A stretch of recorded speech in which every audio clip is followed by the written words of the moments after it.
What is up, everybody? Welcome back to Revisited, the Nerd School production. I am here, of course, joined by the illustrious one, the very knowledgeable DM of the group, Frank Gonzalez. Welcome back.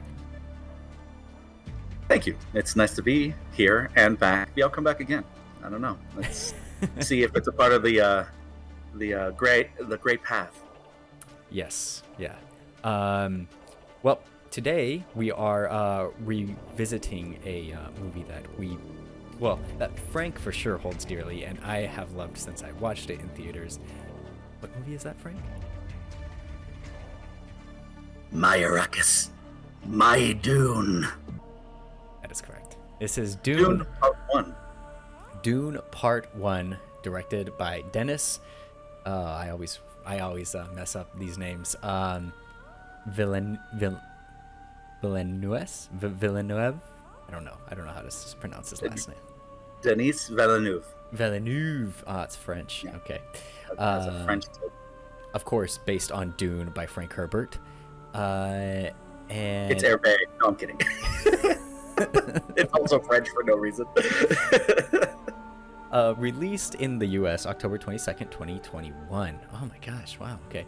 Runtime of 155 minutes and a budget of $165 million and box office of $402 million.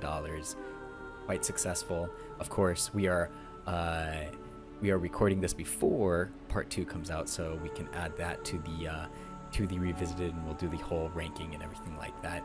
But yeah, this is it's been a little while since we've done one of these, and I am excited to get into it. So, Frank, how many times have you seen Dune? Did anything change rewatching it? Well, it took a moment or two to get into Dune. Certain aspects of life had it take a back seat, and I wanted it to be the perfect moment for what was an amazing story for me for the past 20 years. And then I watched it. And then I immediately watched it again. And in between, what would have been very late 2021 to now, I believe I've watched it at least 20 times. Jeez. Okay. Yeah, including for this, which was only a couple days ago. Cool. Wow. Okay. Did anything change rewatching it this time? This time from the last time, it had been several months, so part of this was looking for those specific details, because I know this story that Frank wrote in and out, and I wanted to see how much of that was present or sort of hinted at or pointed toward, so that way you can see potentially what's happening, because spoiler on the thought process of this movie, it's only about 30% of the story, probably even less. It's wonderful in its world building, but some might say there's a little bit of lacking in character development, and that's because the story as a whole, the first 30% is usually for world building, and the rest is for character development. So we're only just at the end of the story starting to see the beginning of the story in the movie's case. And I wanted to see if Denis Villeneuve, who's a fantastic director, he's directed Sicario, he's directed Arrival, he's directed That's what he did. Yeah, he's also directed a wonderful movie called Blade Runner 2049. Oh, no wonder. 2047? 2049. 2047. So he thinks long term. He thinks in a manner where he wants to leave the breadcrumbs for other things to happen, or just for the entertainment of the audience. In this case, I believe that there's plenty of both, where on successive watches you can see that things are plainly evident, things are actually explained, and there's plenty of breadcrumbs left for the golden path. Yeah, I said great path before, but I meant golden path. I didn't want to infringe upon the copyright of Frank Herbert's work. And for me, it's either my third or fourth time.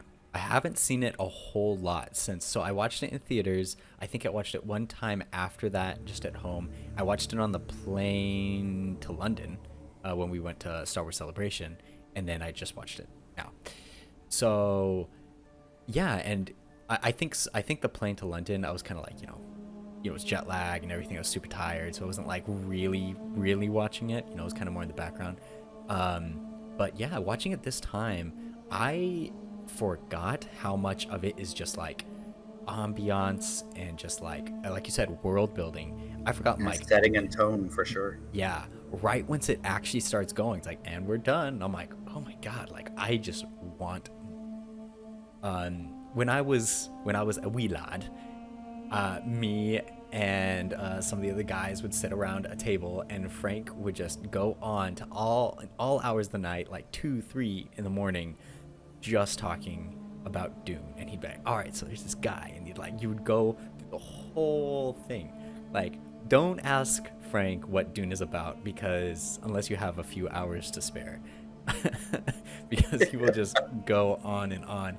And I've had to have you do it several times, and I'm still like, oh, that's right. I vaguely remember Frank talking about that because it's just so much information that I can't retain it. But yeah, I remember watching this in theaters, and I like my first thought walking out of the theater was, I think this is probably the closest thing that I'm ever going to get to of how people felt walking out of Star Wars for the first time, where it's just, this is such a great introduction to such a fresh and unique type of sci-fi that I never would have thought of. Like, this is so, it just felt so fresh and just so vivid. This world felt like every aspect of the world has been fleshed out, and it's just, they're like, hey, all this is set up, and we're waiting for the perfect time to tell you about it. And it's just so good. I love the visual aesthetic of the movie. It's a gorgeous movie. Even though you'd think like, oh, it's just a desert, just a whole bunch of brown tones, but they do such a good job with the costume design and the direction and that soundtrack. Are you kidding me? So freaking good. I love it. I love that you say all of those things, because it's something to remember. This is based on a book from the 1960s that at the time people said it was, a lot of people liked it, but a lot of people continue to say it was a little bit tired. They'd done a lot of variations on this, and let's keep things vague, and let's take technology out of things so that way we don't have to make up future tech and all of these other things. So maybe even a few of people from the generation before you and I, because I'm probably a generation before you, but the generation even before that had that book in their hands or in their schools, probably said this feels like an old, drawn out story, maybe beating a dead horse a little bit when we want different types of science fiction. But the reality is, we hadn't seen science fiction like that in 35 years. When Star Wars came out, that was it. Mm-hmm. And you had some Star Trek for introspection and different things, but generally speaking, a book that focused on a hard science fiction premise that already occurred, and this is the aftermath, had, for us, whether I was 19 or me telling you the story when you were 19, and there's about 12 or 13 years difference between us, that hadn't happened, and it still hadn't happened. Even when this movie was made in the year 1985, it didn't hit on the beats that Denis Villeneuve brought to this story. So when you say I walked out and it was such a fresh take, it must have been like Star Wars. This is kind of like us being adults in 1977 and seeing something. Because you could say the same thing about Star Wars. People who grew up during George Lucas's times would have pointed to all the serials and said, this is Buck Rogers. This is literally a cowboy and space movie. How does not everyone see that? Well, because you guys are in your 20s and 30s and 40s, and we are children. Yep. Yeah. And for this, it's a very similar experience where it's such a fresh take on something that has existed for a very long time. Yep. And speaking of which, I am curious what you thought of the original Dune. I know we're not adding that to the to the revisitation here, and I'm glad about it because I've seen a few clips of it, and I'm like, I thought It's not Dune was long. weird. It's a tight movie, but it's bonkers, and that's saying something because the story is already kind of out there. Like even the original book, it's not for the faint of heart. Like there's some thing like the way that it's explained, and some of the things that go on within the book, you do need to read it from cover to cover to be like, oh, okay, I guess that happened, and I understand that because it's so non-linear because of the aspect of prescience. Okay. Add a director by the name of David Lynch, who is bonkers in his own right, to helm a movie like that, and you're gonna get a bonkers movie. And it's so crazy, but it is enjoyable. You can enjoy it for the camp of it being 1980s. You can enjoy it for the performances. A lot of great actors work under David Lynch very, very well. And there's a couple of Twin Peaks alumni, including the actor who plays Paul. In fact, I think he plays Paul in this movie before he's in Twin Peaks. But I'd have to look up the math. They're around the same time. It's both 1980s. Okay. So you get good performances out of it, but it's also just nuts. It wasn't the right time. It wasn't the right fan base. It wasn't the right time. Many of these are A-list actors where so many have worked with Denis Villeneuve already, or just have proven themselves on their own, put into roles that don't extend. Like, obviously we'll talk about some of the things in the story, and obviously some of these characters don't make it out, but the idea is the performances that they left were memorable, and the whole aspect of the music and the visuals and the acting really leave an indelible mark on a story that already is done really, really just to perfection. Mm-hmm. It's just the perfect cook time from Denis. Yeah. And like I wanted to add on the actors part, because like I said, the costume design and the visual aesthetic and the direction is fantastic, but one of the big things that stood out to this movie to me was how good Timothée Chalamet is in this. He's so good. And when I watched this movie, I don't think I had seen him in anything else. After this movie, I went back and watched The King, which I think was released before the movie. The King, good. Yeah. I was going to recommend that, because then you'll know exactly what he brings. Yeah, and he is so good in The King. But in this is the first time I was like, oh my God, who is this guy? He's so good. And it's just his demeanor is, it's almost like an Anakin, where he's reserved, yet still powerful and angry and confident, and like it's just so like those mix of emotions in there, where you can even tell when he's talking to his mom about like, you did this to me, and then you can see that he kind of regrets saying that as she holds him again, but there is still like kind of like, you trained me but you never told me why, so it kind of feels like a betrayal, yet I kind of understand why you did it. There's all these parts that makes it almost like a Game of Thrones, where it's a very understandable and realistic situation. Yeah, I would add to that, if you know the story, you realize what is essentially happening, and I won't break too much of this, but it's a slight spoiler. What if the main character at a certain point could see the future and sees exactly why this happened, not just the how, but the why? And it makes it personal, because even one of the scenes when he's supposed to fight Jamar, he sees it in his mind beforehand. Only he is Jamar. So the impact is more personal. He sees himself killing himself and realizes, oh, I am not just living my life. If I'm choosing these things for the path, I'm living all of their lives too. I'm making their decisions for them. He's coming to that realization when he's going through that particular. It's not.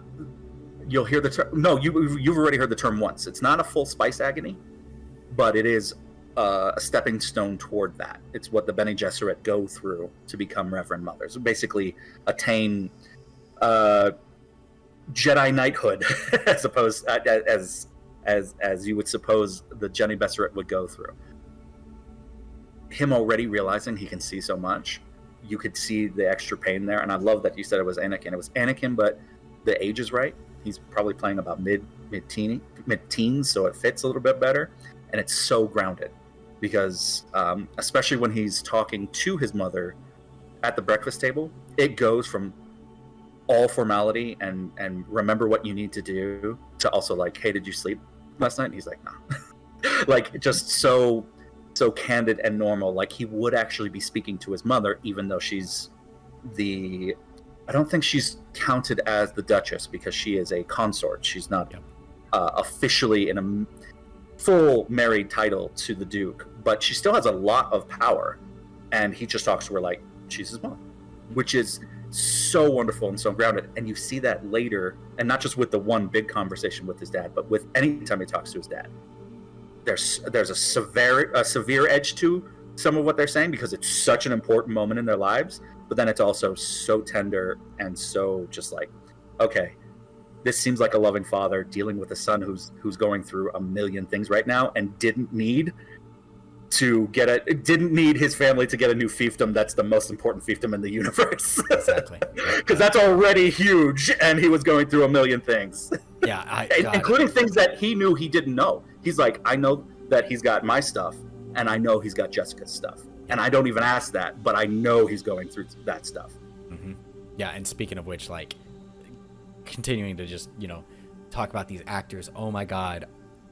His dad as, his name. Oscar Isaac is just magnificent. He's just beautifully done, and that one line, it almost makes me tear up every time. Where it's where he says, if you fail to do all of those things, you'll still have success. You still have met the only thing I ever wanted you to do. If your answer is still no, you'll only be the only thing I ever needed you to be, my son. I'm like, oh yeah. Well, especially when you hear it in context, because they kind of lay out like, this is who I have to be, and he's like, you're not wrong, and it's going to be hard. And I've gone through a version of that too, and I love that too, because this is not spoiling a future because it happened in the past, and they might come over in movies. He lost his father young. Leto lost his father young. In fact, the conversation he's telling his own son that he had with his father was the last conversation he had with his father. And his father, Paulus, who obviously Paul is mostly named after, is just as specific in saying, I understand this is hard. And he was younger than Paul currently is. But even if you don't sort of step up to this, you're still my son. And I love that from that early age all the way to this moment, Oscar Isaac, who we don't see in all those previous scenes, we only see him in this present, builds such a rich character that has obviously gone through a lot of things. And if you know about his history, you know he's gone through a million things. Lady Jessica is not his first spouse, and Paul is not his first son.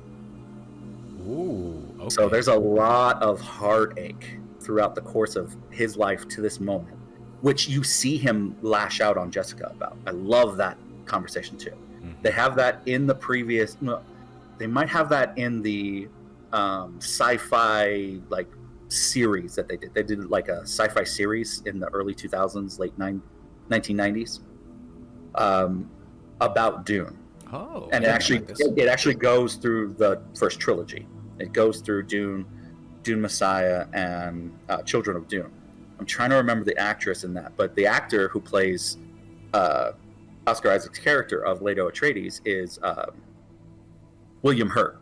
William Hurt is currently in the Marvel Universe. He's the antagonist to the Hulk and a father to the Hulk's love interest.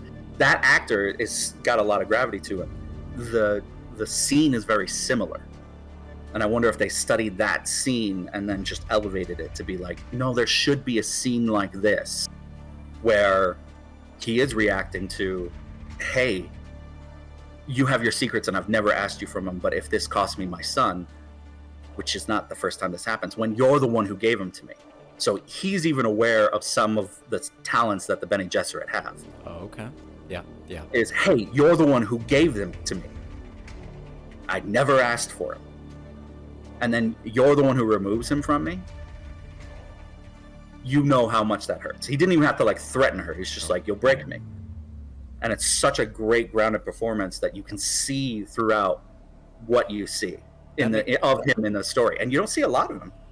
That makes a little more sense as well when she's all like, make sure you take care of your family and everything. You can see that he's kind of like, was that a threat just now? Like, kind of like almost taking offense to that statement. So that makes a lot more sense where he's all like, I've already lost a family before. I'm not going to let this happen again. Exactly. Sadly, exactly. It does. But he does the best he can. It's kind of accomplish it or die trying. And that's something he didn't get to do on his terms last time. Oh, so it's interesting that his own doctor, Dr. Yue, is present for all of those things. And so the betrayal is very personal. But you have that aspect of, but you still need to have your way out. And I know how much you hate this man. I'm going to give you that shot. And I guess from here, I wanted to go into what my wife realized as we were watching this together is just that this is The Empire Strikes Back, except it starts there, where this is the heroes. Or Revenge of the Sith, which is your favorite. Kind of starts there. It's like right at the end of Revenge of the Sith. Here's where we're at. Yeah, you're right. Especially with all the stuff that's happening with the Emperor and everything, where it's like, we gotta kill these people. That's where we're at right now. And it's all like, the heroes. It's not the heroes lose in this. The heroes get obliterated in this. There is absolutely no happy ending in this. You get to explore some of the hope that could happen, because we don't know how exactly true his visions are yet, and I haven't spoiled it for myself. I don't know what's gonna happen, so I'm very excited for the next movie. But I think you'll be pleasantly surprised, because I don't want to coin a term from the sequel trilogy, but there is a term called subverting your expectations, and it's meant to be a good thing, even though it's never used that way. What you think is going to happen may happen, but not the way you think it's going to happen. And I love it when a story does that. Yep. Yeah. Oh man, don't get us started with The Last Jedi now. I cannot wait till we start Star Wars, dude. Oh my god, we're gonna go hard. Good. But with that, still kind of talking about the actors, the main three that really get it for me is Paul, his dad Leto, and then of course Duncan. Duncan as Jason Momoa is so cool, and their dynamic is so great between him. Calling out the entire main cast, because you have the picture for Dune, the actual poster. At the top is Timothée Chalamet. You have Zendaya. You have Oscar Isaacs. You have Rebecca Ferguson as Lady Jessica. You have Duncan Idaho, played by Jason Momoa. You have Javier Bardem, who's playing what is his name? Just fell out of my head. CH. We'll come back to him. And then Gurney Halleck is played by Thanos. We should have Josh Brolin. Josh Brolin. Yeah, and then Stilgar. Stilgar. There we go. Stilgar. Oh, Chani is his daughter's name. Okay, that I don't know why my brain didn't click. And we got Dave Bautista. Dave Bautista as Beast Raban, and Stellan Skarsgård as Baron Vladimir Harkonnen. And I love that the story says it both ways. I've always known it as Harkonnen, and I've shared that with you and our friends. But I've heard it, including the old movie, say Harkonnen. So it was interesting hearing them say it both versions in this movie. Our our actress who plays Liette Kynes is actually a rewrite of that character.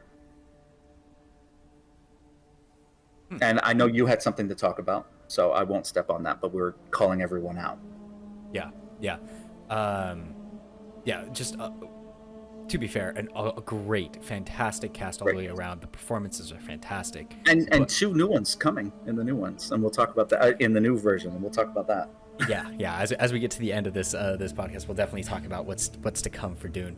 But yeah, I think I totally could, like, it's almost like a David Jonathan thing, you know, with Paul and Duncan, where it's all like there's this, you know, obviously he's slightly older than Paul, but he's also much more well, like, versed in combat, and also they're almost like brothers, where, you know, they have that banter together, and he's all like, hey man, I've been having these dreams, and he kind of like brushes it off, and then he's like, but then he takes it seriously at the end, where he's like, hey, let's put this in check, because he doesn't want it affecting him, which is, I love their dynamic, and it's very sad that, you know, we're not going to get any more of that character, because I just wanted to see more. Well, two things are at play.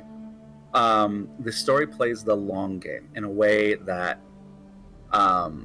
is unexpected, because this story is lacking a lot of specific technology. In fact, he's basically listening to a tape recorder of something from 10,000 years ago when they're talking about the Fremen and how they first landed there.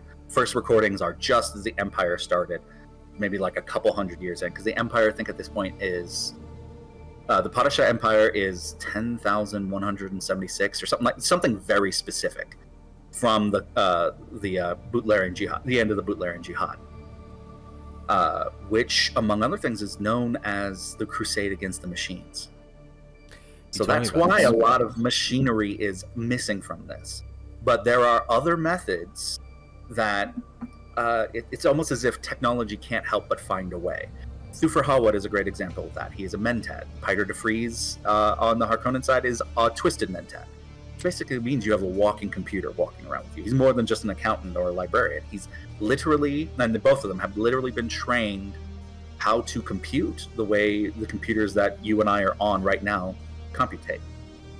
So what they're able to do is figure that out through human beings.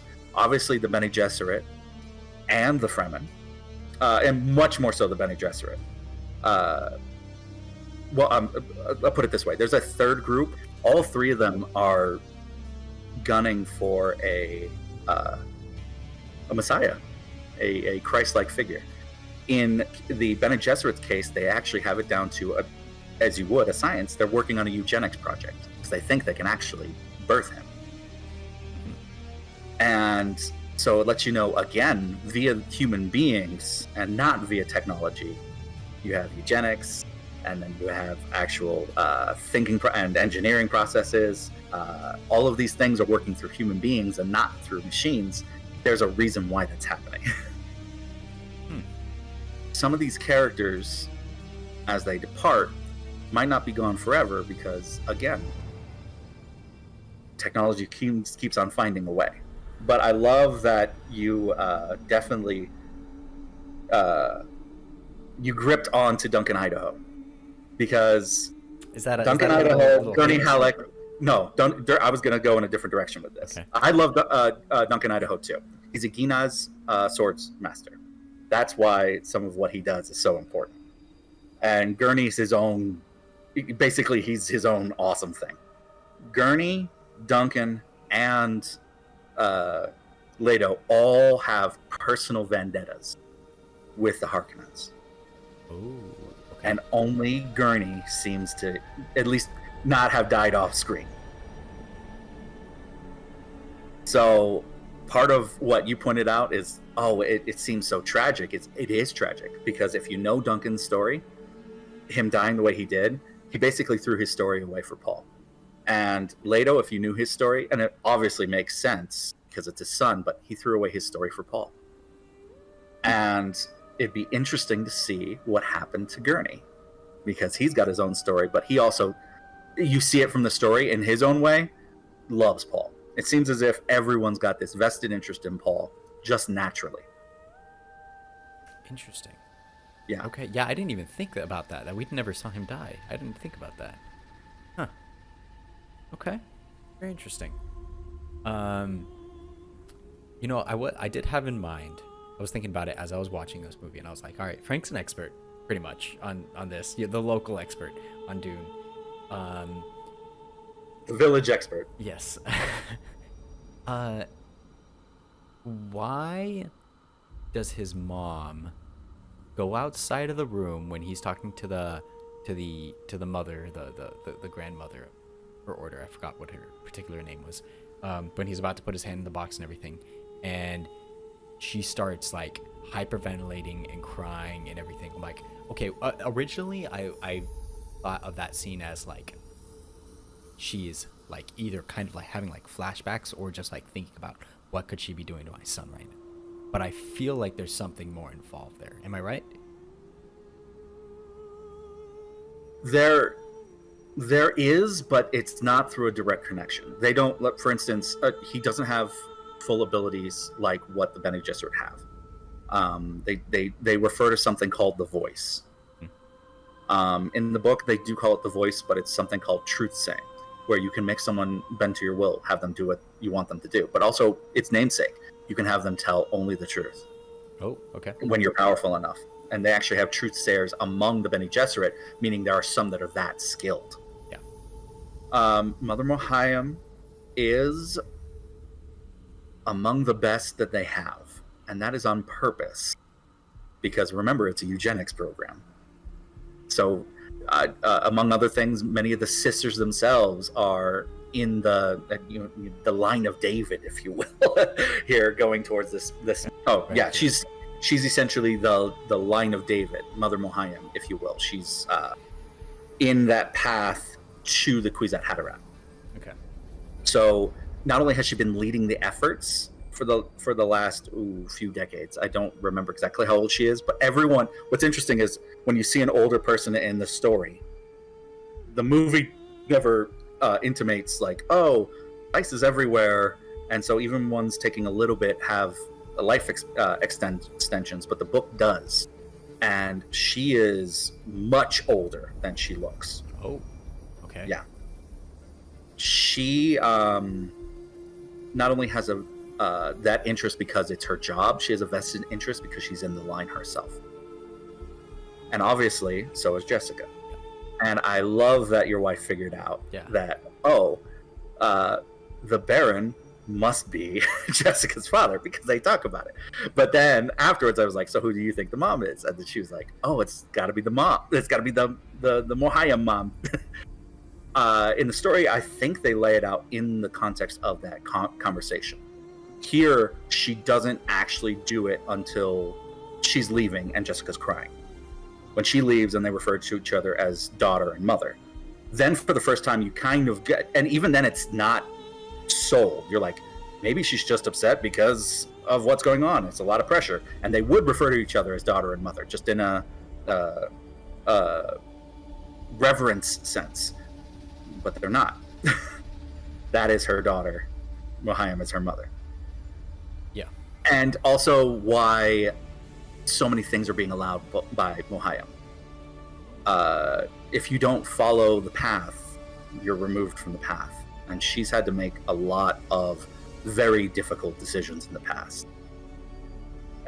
When I say difficult decisions, for the Bene Gesserit, that means death. That means just sometimes genocide. Like, you can't fathom what lengths they're willing to go, but for them, the ends justify the means. For Jessica to be alive and for Paul to be alive means Mother Mohayim has a vested interest in them. Interesting. And so that sells. And honestly, you're not going to notice that the third or fourth time. And I know the story, but I know, having watched it this last time, I was like, I wonder if I can see it. I see it this time through. It was like, okay, you can see the vested interests in these things. And I think there's something you can pick up every time. Because especially if they lean into the story, the way that it was originally written, Frank did write it in a way where it's not linear. But if you went back, you'd be like, oh, okay, that character does mean this, and that character does mean this. Because He didn't say it, but he let them be it. And then when you see it afterwards, you're like, of course. Yeah, and I'm interested. I don't know whether we're gonna have Dune Part 2 and Part 3. But if it just ends at Part 2, I'm very interested in going back and watching this and seeing how it changes things, knowing like the key to the puzzle, essentially. Since I'm still like we were talking about reading the book before going into Part 2, but I really want to go in like fresh for Part 2 just because. And then maybe we'll talk about the book afterwards and compare everything. But that's gonna be really exciting. I think so too. See, I don't know. The thing that with me was like I felt like maybe she was able to like feel some of his pain in that second, because also when her husband dies, it seems like she has a physical reaction to that too. So I thought maybe she has some kind of like spiritual connection to her son and her, well, not her husband, but essentially her husband. Yeah, her all, I guess for all intents and purposes, her lover for like the last like 2 decades. I wonder if that's playing to not her, but someone else very nearby. I'm trying to remember if the movie says this. If not, I'm blowing it, and I'm so sorry. Jessica is pregnant. Oh yes, they do talk about this. Okay, cool. I was like, for some reason, it's not coming in my head.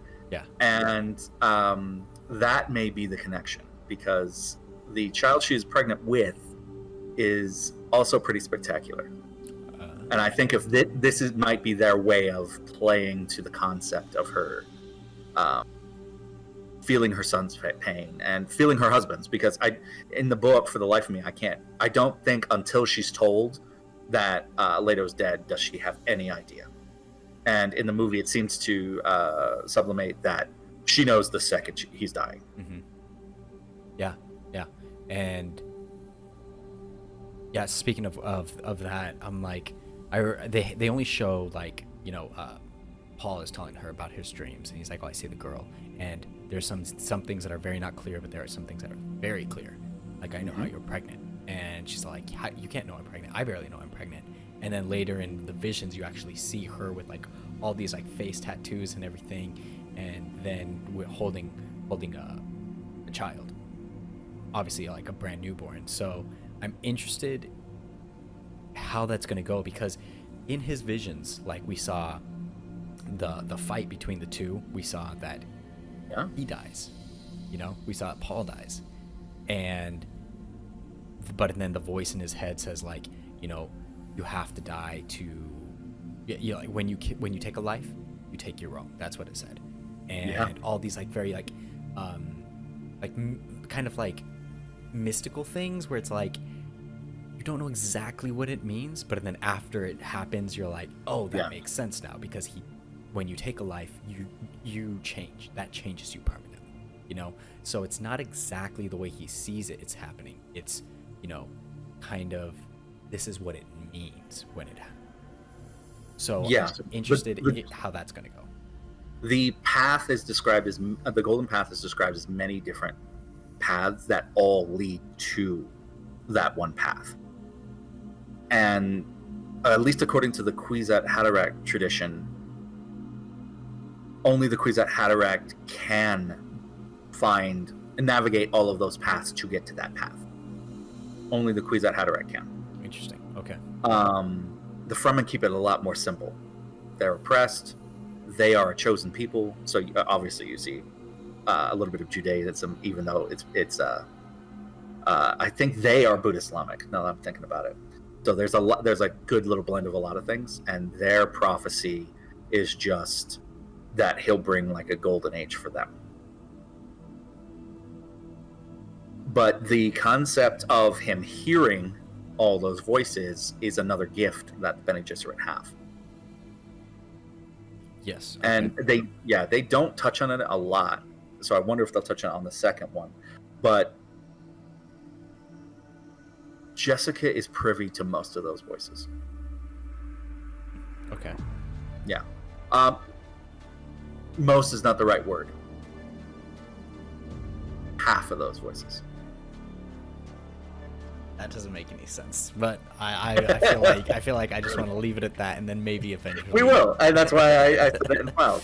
Uh, Speaking of the voices, though, one small detail that I really thought was cool. Whenever they use the voice, it sounds like the mother's, you know, her mom. It sounds exactly like it's her voice, even when it's coming from Paul, which is so cool. That kind of ties into what I just said without me realizing it, but we'll move past it. Okay. And all the voices he hears, like in his head, when it's all like, you know, when you take a life, you take your own, and all that stuff. It's always a woman's voice. So it sounds like definitely like what you're talking about. Yeah. So I feel like you technically figured it out without figuring it out. So we'll move on. This movie doesn't struggle with any of its feats. We can talk about the plot for days and days, and we've talked about just little things. But what I also liked is the sights and sounds. So we'll spend a minute. You've already talked about the music, and we're going to swing back to it because it deserves its own little section. How about the cinematography and the special and visual effects? Oh, dude, the visual effects on this are amazing because just let alone the what are they called? The orthopods? Ornithopters. Ornithopters. That's it. The ornithopters. Just the design on that is brilliant. It's so good, and then the fact that those are all CGI. It's like, this looks straight up real. This looks fantastic. Just from the lighting to how they move, nothing feels unnatural. And then even the worms later on, it's like, these are just... Shai Hulud. That was... Obviously, 1985 is going to have its own problems, but that was the part that everyone wanted to see on screen, and how could you do it? They nail this aspect, and it's Shai Hulud is such an important part of this story that for them to nail what the sandworms, the dune worms look like is key, and they looked real. Like, they looked real enough, and I love that they went for like the Jaws effect, where less is more, but you could see it swimming on the top the way you'd see a great white swimming on top of the ocean. It goes to great effect because, as an outsider looking to that world, Shai Hulud is Jaws. Like, it's literally death. Yeah. And it should be terrifying. But to the Fremen, it's God. And they have so much more reverence for it. Yeah, and I really like that one shot that we get after Paul and his mom are running away from it, and it, like, you know, stands like it's full height, you know, you can see inside of it. That's a particularly big one. Yeah, they're different sizes, but yeah, that was a huge one. And you can see like the pulses and everything, like on the inside of it. That was so cool, man. Yeah, I really liked the way he directed Blade Runner 2049. 2049. Yeah, it's 2049.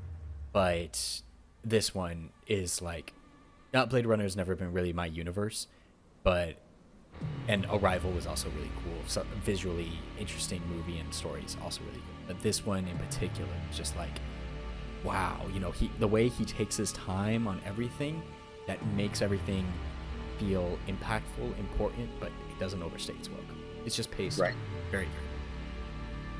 Yeah, great attention to detail too, because as we said before, it seems very much like he has that eye for that hard science fiction, and you just described two stories that are hard science fiction, but does it in his own like voice. But then this one found a way to still use his own voice, but then make things that look like they would for the human race 100,000 years from now, if they left off of most technology and still look cool. Like, oh, that's the silos are perfect representations of that, because the silos do look like they would be in our future, but not in our far off future, as if like we stopped developing, and that's what happened. And they also looked well used, and that's always the key for Star Wars. Star Wars looks like it's lived in. This looks like it's been lived in for 10,000 years. They wanted that because they wanted 10,000 years of basically feudal Europe. If technology in the far future went away and we were thrown back into the Stone Ages. or not the Stone Ages, the Dark Ages. Okay. Yeah. And you get that feeling, but everything still looks exactly what it's supposed to. And what another And thing it's not all fake. So it's not all fake. Go ahead with yours. Oh, interesting. I was just thinking about talking more about design. The Hunter Seeker that comes after Paul, like such a cool, like it looks, you know, almost like a hummingbird / dragonfly. Super cool little thing. And do you know why it stopped? Like that's my thing. Like they never explained that, but it, like, you know, it slowly comes in and then it turns and it goes right to his eye and it stops. And then she comes in and he turns and it goes past him, you know. Why did it stop? Well, first of all, Holtzman shields are a wonderful invention that happened during the Butlerian Jihad and are kept to this moment. And they're not explained in this movie, and I love that because they're not explained in Dune. They're just there. That's why everyone's like, oh, why do they have shields on and then they have to move at specific speeds in order to stab people? Why don't you just shoot them with a gun or you shoot them with a laser? Some people even do have laser guns. They don't shoot them with guns because it's traveling too fast, and that's why they have to stab them at certain speeds. That's why everything is close hand-to-hand combat. And they don't shoot them with lasers because the reaction of a laser hitting a Holtzman shield is a nuclear bomb. Oh. So if you know that explanation, it does make sense, but watching it in real life, they're not going to go, this is why this happens, and this is why we're not doing this. They're just going to try to kill a fool, and that's what they do. So I love that extra conversation can happen afterwards when some people are like, why were they doing this weird dance with the sword, with the knives, and why was it so important when he didn't have his shield on for the knife duel at the end? It was like, he probably had never fought without it before in training or at any other point in his life. In fact, other than the Fremen, probably most human beings hadn't done it without that before. So he would be at a disadvantage because he's fighting at a speed that Jamis, Jamis,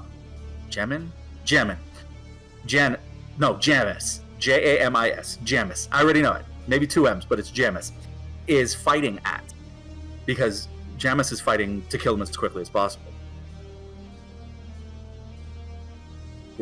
Here we're getting to the point. Okay. Why it didn't stab him is also an aspect of the gift. And it's completely unexplained in the scene, and I love it. And it seems like it's plot armor, but it's not. Okay. Yeah. All right. So I'm not going to say a thing. In fact, the way that the story builds, he figures it out and explains it. Oh, okay. Cool. So I wonder if they'll end up doing that. Mm-hmm. But I'm very excited that they kept something like that, because they're also fleshing out things that didn't happen. We're going to go to this other visual effect thing in a moment. But in this 30% that is 2.5 hours of a movie, we are watching things that are not described in the story. When Duncan Idaho has to finally face down what is the only group of Sardaukar that are in there, that's them figuring out the whole aspect of why, or not just why, but that the Emperor was in league with the Harkonnens. And he's obviously doing it to save Jessica and most importantly, Paul. That is not specifically in the story. They discover his body later. Oh. Discover the other bodies, mark them as Sardaukar, and then he has the presence of mind to kind of plan ahead and what he might do in order to make this better, because now they have information that he assumes the Padishah Emperor doesn't know. This movie lays it out plainly. They all figure it out together, and then they lose Duncan Idaho in that moment, which allows us to see a Swordmaster at work, which is also incredible. So cool. Yep. Because he's fighting, technically, they're in disguise, but he's fighting basically the Emperor's royal guard. Mm-hmm. Yep.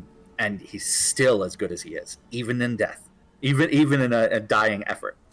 The concept there is that there's other instances of that in the story. When Oscar Isaac's Leto character dies, that's a little bit glossed over too. Technically, the only person in the room with him was supposed to be Piter DeFries, and yet they go through the whole concept of dozens of people Harkonnen people wanting to watch this man's death because they're all enemies of his. All of them dying. The Baron himself barely making it out of the room and having additional sicknesses to an already like bloated with disease body. And I love that you now know some of the things that are in him because of an off-screen conversation. All of that is not attributed to the story, but adds to its relevance. Like it adds, it's a nice little I don't know why I'm talking with a pencil. It adds with an undercutting of stakes. Yes, I'm sorry, I'm teaching. It adds with an undercutting of stakes. So why does he not have this? It's adding a little bit of stakes to something he'll find out a little later. Okay. Yeah. Interesting. Yeah, and I love that it was in that moment. But I didn't notice that in the first viewing either. I kind of did watch that. I was like, oh, that's cool. But it didn't pay any attention. And then on repeat viewings, that's when it was more like, oh, okay. Well, why add that if, that's how they're telling us something that otherwise we're going to see in his head? That's cool. Interesting. Okay. Yeah. And, that is something I didn't realize until this last viewing as well, is that he's having the conversation with... What is her name? Liet? With Liet Yes. Keynes or Kynes, yeah. Yeah, Kynes. He's having that conversation with her in the room where he's all like, hey, the Emperor doesn't have any other sons that are like able to be Emperor. So I'm going to like go up to him and be like, hey, you just did this to my family. So either we're going to war or you're making me the Emperor. Like, these are the two options. I'm like, damn. Which is pretty cool. That's like, go ahead. He's like, you took this from me, I'm going for the crown. I'm going for it all. I'm like, that is savage. I love that. You could also sit there and go, well, he's at this point almost like the leader of a derelict house. How would that even carry weight? They tell you their ranks for a reason. Duke is the first rank underneath King, meaning he would have the right to do so. He would have the right to bring this up to the Emperor, who is the king. Padishah Emperor, we hear the word Emperor and you think, oh, Iron Fist ruler, dictatorial. It works a little differently. Padishah Emperor is a term in real life that means they work a little bit more like a king with other landed people. Meaning it's kind of like rule of the few, but they are the first among the top. And that was done on purpose because of events that'll happen later that'll change some of that. The concept of him going, I'm going to take this to the king myself and then give him a compromise or come at him was like, oh, well, he's got a derelict house. Who's going to help him? He hasn't even brought the Fremen on board. A lot of houses would join House Atreides simply for the fact of the broken decorum. Because if he would do that to a duke with a simple barony, although a very rich barony, they'd had Arrakis for about 80 years at this point. And they did it for Arrakis, for him to just have it on his own, by rights of treachery. Like, he would have most of the Landsraad coming after him, period. So it is a bold move. Hey, I'm going to say this in front of the king, or I'm sorry, in front of the Emperor, but really in front of the king, in front of all of his delegations. Yep. Meaning they're all going to call back home. They're all going to start something. Even if I die in this room, the Landsraad's going to come and be like, we demand justice. Yeah, and that's interesting. I thought that the Duke was more like Star Wars, where it was the Duke of Atreides, where they owned that planet. I didn't think it was Duke of the galaxy. Yeah, the known universe, which expands a few galaxies, is not that many, but I think they say there's 1 million worlds. So for that to happen, it's a tremendous aspect of what I guess we could see. So extending probably back the Milky Way. And travel is different, so it's not as if that's a concern. The concept there being they're working in exactly how a feudal system would work. They're reacting exactly how a duke would in that position, like he's trained to do so. Liet Kynes is a character that is a man. In the book, Liet Kynes is a man. And a scientist, dies in a somewhat different manner, and is a little less, I think actually no, she plays a good job. She does a good job portraying a person who, because of the Fremen, has skin in the game, but not because she believes in their version of the Messiah. Okay.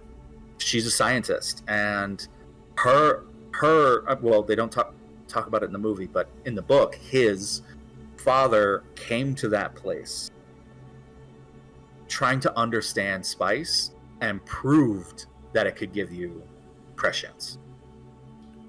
Oh. Because no one else truly knows this except for the Bene Gesserit and the Bene Tulax until he proved it for the Fremen, who had already had the concept, but now understood it was all about the spice. Interesting. Okay. Yeah. So Liet Kynes, as a man, understood that, and he was the father to Chani.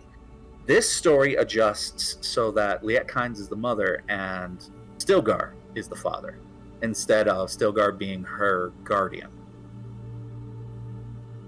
Okay. Yeah, because Stilgar would be her guardian. He would also be the stepson of Liet Kynes, the man, in the story. So they adjust some ages, they adjust some genders. I don't think they did it just so they could have Zendaya in it, but it does make some sense, and I think it gives the story some grounding. This is the kind of change you would make the same way Lord of the Rings made the change that Frodo is taken to, on horseback, running away from the Nazgul to Rivendell by Arwen instead of by Arwen's grandfather, Mm-hmm. who's very present in the books but appears nowhere in the movies. If you are a staunch reader of the books, you would notice and be like, that sucks, he should be in. And the movies realize, there's so many elves already. And then he's like, he's like the super Gandalf / Aragorn version of this story. Like, we already have that. Mm-hmm. Yep. And this is one of those where Liet does serves her purpose, and you are upset when she's assassinated, but gets those assassins eaten. But it also heightens Stilgar's role, because now Stilgar doesn't just start to believe in Paul as the story goes on; he will also have a vested interest in Chani. And I like that. It's good little storytelling beats that help you appreciate things more. And for the people who are only going to watch this movie, which I think until I finally glue Dune to your face or something, probably you'll be among them. You wouldn't have known that, and upon reflection of the reading, you'd be like, "Oh, I like the movie version." Yep. Because they do a good job of doing a little bit with a character who otherwise probably would have had even less. Yeah, and that is it's changes like that are, like, for example, I think of Last of Us, for example, show that they made some changes that were like, yeah, that makes perfect sense when you're dealing with putting a certain type of medium onto a television or movie. It changes things, but you have to be very careful on the changes you make, because right, it's still got to get you to the same place. Yeah. Exactly. Which is interesting, because the golden path has many paths, but as long as you're taking the ones that get you to the right place. The visual detail, what is it? 18 tons of sand and dust were used on set on a daily basis. Ooh, so when you think of the sound sets, you'd be like, oh, it must have been just green everywhere, just green screen everywhere, blue screen everywhere. Nope, they're on real sand, real dust flying in their faces. Like, a lot of that was very dry, very arid, very uncomfortable, to do that on purpose.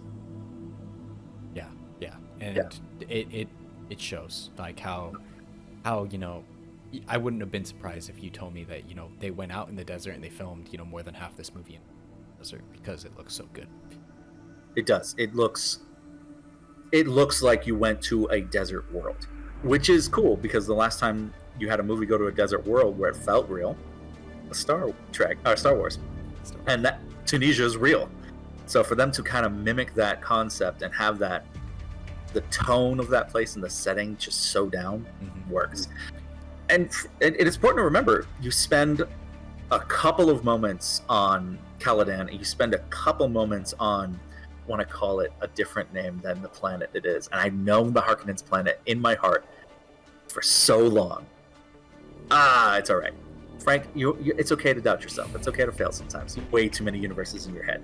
But that planet, Gidi Prime, got it! I knew if I BS'd it long enough, I could find it. You see Gidi Prime, and you see Caladan for a moment, and you get the sense that they are very different planets from each other, but then also Arrakis. Most of the time you spend it on Arrakis, at least 95% of the time. And you don't feel trapped into a certain scene. You feel like you're on an entire planet. Mm-hmm. Yep. And also, I know this almost doesn't even need to be said, but like, you know, they could easily been like, all right, what's some sci-fi that's been done in the desert? Okay, you know, Tatooine is such a big thing in Star Wars. Like, most time when people think of Star Wars, they probably think of Tatooine, you know? But Arrakis has such a completely different vibe than Tatooine. You don't even think about Tatooine when you're on Arrakis, which is very important too. Yeah. All right, Music. Frank. Hold on, before we get to music. I wanted to guess the Rotten Tomato score. What do you think Dune is at on Rotten Tomatoes? I have 2 pages of notes that also show the tomato score. Oh, so you already had it spoiled for yourself? Yeah, so the guess, unfortunately, I had 2 pages of notes, and I definitely spoiled for myself. I forgot that was a part of this. I need to remember that going forward. I'm surprised at how high this is. I haven't pleasantly seen it yet. Pleasantly surprised. So if you haven't seen it, I'm gonna have you guess. Okay, all right. If you say it's high, and I would probably assume this is high because it did get a lot of like, if I remember correctly, got a lot of Oscar nominations and stuff. Mm-hmm. So actually, I have those written down as well. Oh, sweet. Man, you're more prepared than me in this episode. I would say this has that high. I'm gonna say 89. Okay. The reviews from critics are an 83, and an audience score of 90. Okay. So you're right. Okay. You're right in that area. Yeah. Where that's high. That is so high. Yeah. If we're doing an IGN review, if we're doing the other one that we do for games, a 9 out of 10 is amazing. It's basically it's basically having a flawless game without being literally perfect. Mm-hmm. Like there's still room for growth and improvement, and it's part 1, so obviously they're going to build and grow on it. For an audience to attend a movie the way that they did for this movie, when the movie is essentially the world building part of a story that has cool characters who do cool stuff, but they're not literally no character building in the story at all. Just beginnings. And since it's so lived in, it doesn't explain to you why this is just the beginnings. For it to be that much on setting and tone and have people like it this much is fantastic. Yeah. It makes me so happy that people like it this much. And yeah, I honestly, like you, of course, you had told me about Dune for many years before that, before, you know, this movie was even being made. But then when it was being made and everything, I was like, okay, we'll see. And then I saw a trailer and I was like, hey, this looks pretty good. Maybe I'll like this. And then as it got closer, I was like, man, for Frank's sake, I really hope I like this, you know, just so I can like it as much as you, because I haven't read the books and everything. And yeah, I was very pleasantly surprised. And now I am so hyped with the next trailer for part 2, just how excited I am. And I'm so sad it got delayed, but we'll still get there. This story, well, I'll wrap, that'll be an ending thought for me, but this story's so great. How about that music, bro? Yeah. Done by Hans Zimmer. Hans Zimmer, really? Hans Zimmer, it's, how does this dude come up with so many different sounds? At this point, I feel like in a few decades, when we're lauding him the way we do John Williams, he's going to be like, yeah, I stole from the past too. and some people care, and I'll feel how I feel about John Williams. I'm so glad you did, because these movies are so iconic for it. 100%, yeah. And geez, it, you know, the soundtrack adds to how unique this whole movie is, or it feels. It feels so fresh and everything. And with that, it sets the tone perfectly. It adds that, like you said, that like kind of like deserty Muslimic like vibe to it and everything. And also, it's just so catchy. Yeah, It's so good. he actually has some words on it. I can read them to you. Go for it. Yeah. He didn't want his soundtrack to sound like previous works. Think of the works that are coming up right around that time. He did Blade Runner 2049. He had also done Tenet, which has a very specific sound too. But he wanted to stay away from some of those sounds. Think both of those are hard sci-fi movies, and he wanted this, a hard sci-fi movie, to sound very different. So he said he used instruments atypical to a Western orchestra, and the approach is called an anti-groove. He wanted to also avoid the 1980s music done by Toto, which is awesome. Whoa. Yeah, and I forgot that, but we gotta see about that soundtrack and see how it sounds. Play the 1980s soundtrack of Dune over this dude, see what's up. He avoided that, so he wasn't influenced by Toto's music at all. Instead, he spent a week in the desert in Utah to incorporate the sounds of Utah, which, if anyone has driven through Utah, is Red Dune. It's so there's a magnificence to its isolation. He wanted to add those sounds into the score. The music was performed using an eclectic set of instruments, including some that were created specifically for the soundtrack. Bravo. Yeah. And then he supervised a 32-person choir who performed this over FaceTime. Yeah, right? I was thinking about this. I'm like, okay, Dune's just like plagued because obviously this came out in 2021, so it was affected by COVID and by all that stuff. And now the new one got delayed because of the actors' strike. And the next one, if there is a next one, is going to be affected because of the writer's strike. I guarantee that slowed down production as well. So like Dune is just plagued with these, like issues that is going through with production, but somehow, hopefully it keeps this trend of just how magnificent it still is. Mm-hmm. Yeah, 1,000,000%. Do you have the gross? Yes, I do. Okay, cool. It's worth mentioning because you think, oh man, this was one of the first movies that got to come out in theaters. I think Tenet was a month before it, and then there's Batman, and there's going to be one other before it also. But this is like the first rush. This is the first of the movies coming out.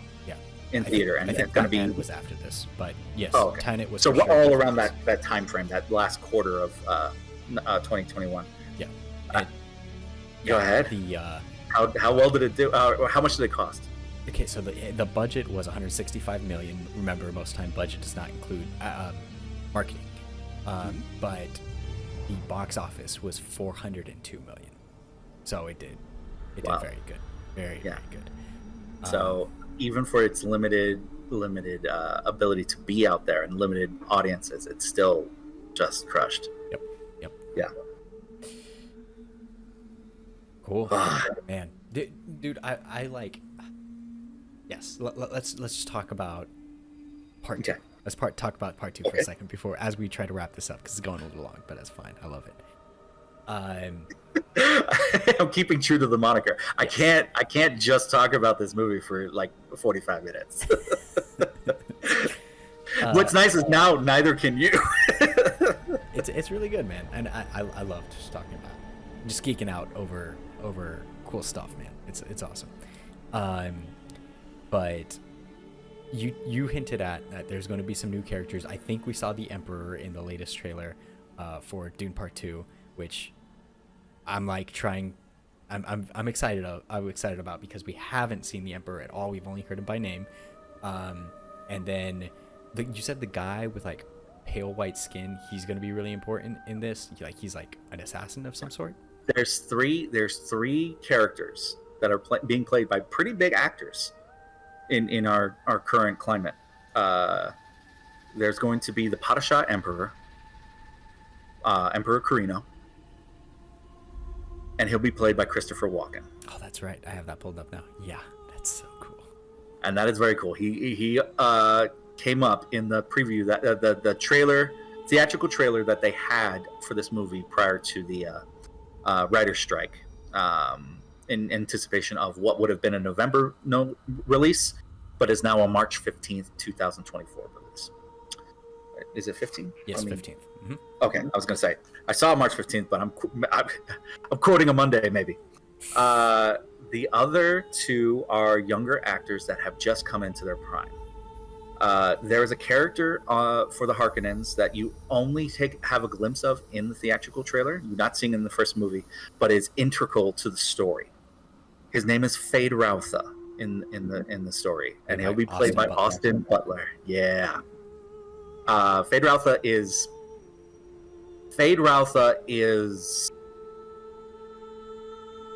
the Baron Harkonnen utilizes his family like tools, and so it's not specifically mentioned that some of even like the soldiers that he's using are part of the family, but you could tell there's not a lot of like kindness or generosity coming from the inhabitants of Giedi Prime, and that's exemplified in Beast, who we barely see do anything, but I can tell you this without telling you the things he'll do in the rest of the story. Beast Raban lives up to his title. He is an animal. He is vicious, and he also had personal beef with Oscar Isaac's character in Leto, Jason Momoa's character in Duncan, Idaho, and Josh. His name always falls on my head. Brolin? Josh Brolin's character in Gurney Halleck. They have personal beef. Okay. So for them to also have personal beef with him as well as his uncle, he's committed some war crimes. He's the old tool, and sometimes it's out with the old and in with the new. And Fade Rautha is the little brother to Beast Raban, and he is his own brand of psychotic. Interesting. He was played in the original movie by Sting. And I did see the portrayal of Sting, and he kept it pretty nuts. So I'm very interested in seeing what Austin Butler, a known method actor, does with Fade Rautha's character. He can really plaster the walls with some of this. And then the third will be Princess Irulan. It's the oldest daughter of the Padishah Emperor Carino, and that will be played by Florence Pugh. For those of you wondering how big a character she is, in the original books, she is the narrator telling the story in review. So for us to be introduced to her character is without her necessarily being a narrator in the story, because there's no narrator to this story, is an interesting thought process. Yeah. Okay. Yes, I'm so excited. I think my only concern again is with the production, how long things are taking to be made. I just hope that obviously Zendaya and Timothée Chalamet have matured since the beginning of production on the first film. So sure. Especially if there's a part 3, I'm like, how do they make them still look like they're younger? Because it was quite a few years younger. There's a that can happen pretty naturally in the story. As I've been saying a couple times, the story is not necessarily linear from this point forward, and so there could be aspects of us seeing them from a slightly older time frame, and it'll feel completely natural because the story dictates it. Villeneuve is kind of the director who would think of something like this in a non-linear story. If they need to look younger for certain things, I'll move it up, and it'll be the first things on the call sheet for the new movie, or maybe even having been shot but not used for the first movie. Yeah. Therefore, having them at the ages somewhat appropriate to where they're supposed to be. They're supposed to be later teens. I think Paul is 16, which is typical of these stories. They're between 16 and 19, and Chani's a couple years older than that. Okay. So, and neither of these actors at the time they shot this were at that age. They were both in their early 20s, but more believable of that. Now, as they hit their mid 20s and maybe even late 20s for some of these shoots, I think the age will still feel appropriate to the story, because Dune still encapsulates only a few years of time. But if it bleeds into the Dune Messiah and Children of Dune parts of the trilogy, which really tells this story in full, they will have aged. They will be far past your age and probably my age. So for these actors to have that happen for them naturally over the course of the story, to a certain degree, is really cool. Cool. Yeah. I'm super excited. And I hear that they're making a show too, so we'll be able to do a revisitation on that later.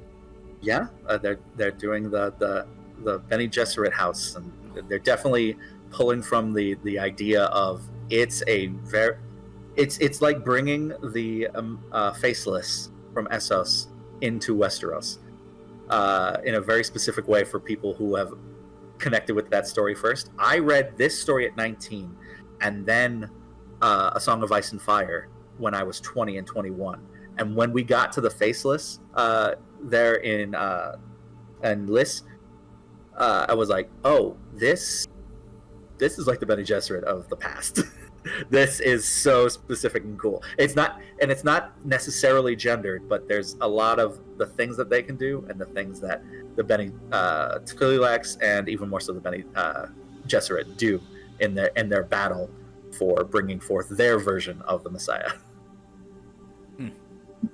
Cool. Yeah, I'm super excited for it. Obviously, there is nothing to rank yet since this is the first movie, so of course it's going to go number one. And as we get into it, we'll do the normal, breaking down and ranking them against each other. But you know what, Frank? I wanted to see. I'm curious. What would you rank this movie when it? This is number one. No, I mean like if you had to give it a 1 out of 10. Okay. I'll do what the audience did. I'll give it a 9 out of 10. You had mentioned at the onset, I'm the DM of the group. I love the world building. I think that's what attracted me to this story, and stories that are high fantasy or dark fantasy or hard fiction, and a lot of these in the first place, is the world should feel big and rich and lived in, but new to me. And all of the concepts fit so neatly together that you're going, yeah, this could also be somewhere. This exists in an alternate universe or an alternate timeline of things, because it's so well done. And part of the well done aspect is that you don't need an answer to every question. You just need an answer to the right questions that a person would look at. So honestly, not even all the big answers. Like, you could watch this movie and he can make a full trilogy, and then you could still question, like, well, what's at the end of the Golden Path? And you don't need to know, because the world building does enough to let you know, oh, whatever path they're on, that's a cool story too. Yep. Yeah. And I love that about this movie. It takes a fourth of the book or a little bit more and makes a genuine movie out of it. I didn't watch this movie going, gotta see the other half because I can't live without the other half of the story. I only went, I gotta see the other half because this half was amazing. Yeah, and I would agree with you. I think it's a 9 out of 10 for me too, which I am very surprised with, because and as I said at the very beginning, like, the first time watching this movie, at least for me, when I originally got into Star Wars, it was kind of like, turning over a stone and realizing there is this wonderful, vast, rich universe under this rock that I had no idea existed. And I have that same feeling, and that's beautiful, and that's perfect, because that just makes me so much more excited that, what else is there in this? Because for Star Wars, it was always like, oh, it's cool, and then I dug in more, I'm like, oh, that's really cool, and I dug in more into Star Wars, oh, that's really cool, and I did more and more, and that's what makes Star Wars so cool to me now, is with all this vast knowledge of this very diverse galaxy, now galaxies, this universe. So cool. So I just can't wait to see what is the next thing that's so cool to do. So. Agreed. And the way he tells the story, this is what I was going to say earlier, and I said, let me save it for the end. The way that it develops, it's done at a pace where it allows for a real story to be told. All of those little quiet moments that you and I had already talked about between Leto and Paul, between Jessica and Paul, between Leto and Jessica, between Gurney and Paul, between Duncan and Paul.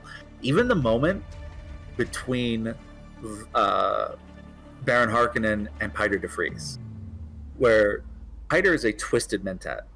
The way that mentats are made, they're made for a universal good. You can, through the Bene Tleilax, get what is a twisted mentat, meaning they will also be good at spy and assassination and other darker things. So it's already a concept of like, oh, he's not what he's normally supposed to be, but he's still a human being. And so you see the word is dichotomy, two different things, where when he's the robot, he's an evil robot, and when he's a man, he's actually a man with a conscience. And he even calls him out. He's like, that's not what this is supposed to be for. And I love that the response from Baron isn't to the question specifically of why would you attack them behind the back? Like, why would we just give up the planet anyway? And his answer was never, oh, because I hate them, even though he hates them. He hates the Atreides.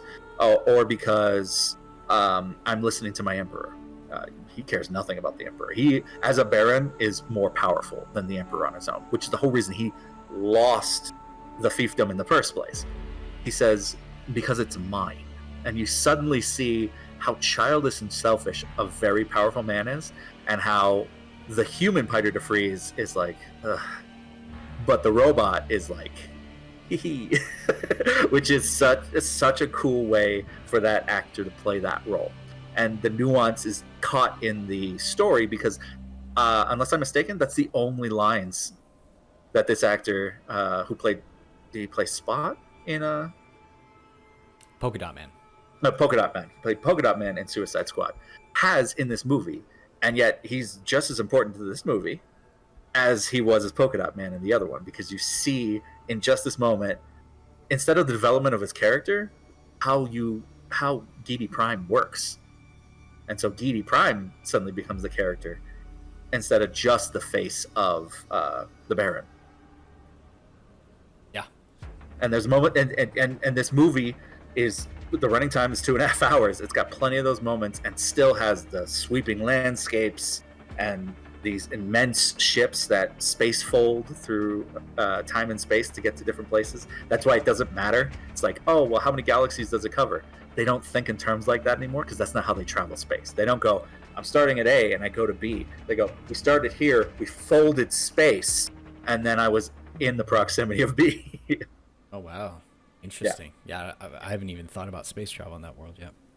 Yeah, well, they barely talk about it, but the ones dressed in white in the front are part of the Spacers Guild, and yeah, the ones, and they have the long things. Those are ceremonial, but it would be interesting to see what they look like, because every character in this is human, but you think that many years into our future and what some of the things we do to our bodies now, just through tattoos or piercings or different methods. There was a method of that in the 60s that Frank Herbert must have caught on to, because through methods that aren't entirely in their control, they don't look human. And I'm very excited to see what Denis Villeneuve thinks they look like. Interesting. Yeah. Okay. All right. Well, we're going to have to wrap up the episode here. But thank you for sticking around and watching this, and thanks, Frank, for your insight. Oh, my pleasure. So glad to watch this movie over and over again. Again, yes. And stay tuned for what else is left to explore in this desert, Arrakis. Let's do it. Until next time, have a good one. Stay frosty.